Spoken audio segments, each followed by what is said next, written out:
Welcome to a Foxy Tech Tips tutorial on enabling and disabling the notification indicator on Apple Watch Ultra 2. If you find this tutorial helpful, please consider subscribing to my channel and liking the video. The notification indicator is the little red dot that appears at the top of the watch screen when you have an unread notification. To enable and disable the notification indicator, press the digital crown to open the app menu. Tap the Settings cog to open Settings. Choose Notifications.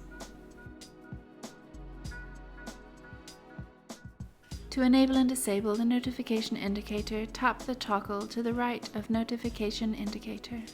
When the toggle is green, the notification indicator is enabled, and when the toggle is grey, it is disabled. And that draws an end to this tutorial. Please like the video if you found it helpful and subscribe to Foxy Tech Tips for more Apple Watch Ultra tips and tricks.